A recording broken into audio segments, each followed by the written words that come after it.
L'école de chimie, de polymères et matériaux de Strasbourg fête cette année son centenaire. En un siècle, son diplôme d'ingénieur chimiste a été décerné à un peu plus de 4800 élèves. Située depuis 20 ans sur le campus de Cronenbourg, l'école forme une centaine de chimistes, majoritairement des femmes aujourd'hui. Anne-Laure Marie, Christian Lemel.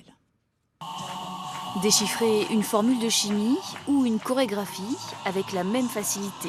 Les pom-poms de l'ECPM, l'école d'ingénieurs chimistes de Strasbourg, ont d'ailleurs remporté le tournoi interécole cette année.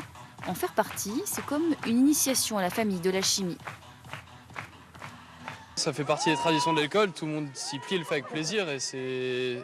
Quand on voit des choses comme ça, c'est trop bien. Une démonstration pour fêter les 100 ans de leur école.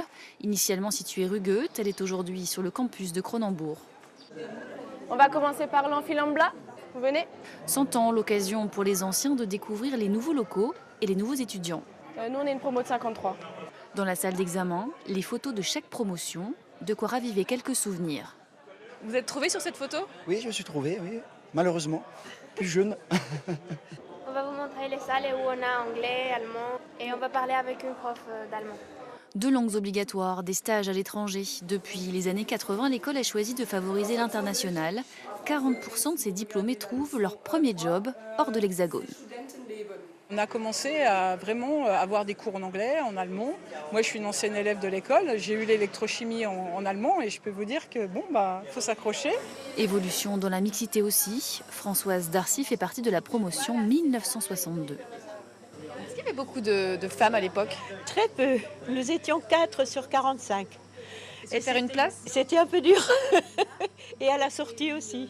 Vous trouvez du travail ou... Oui, parce que j'aurais bien aimé travailler dans l'industrie. Et les femmes, c'était la recherche où on avait peu de chance ailleurs. Davantage de diplômés aussi. La première promotion en 1919 en comptait 4. Aujourd'hui, l'école forme une centaine d'ingénieurs chaque année et abrite même dans ses rangs un prix Nobel. Ça vaut bien jeter de pompons.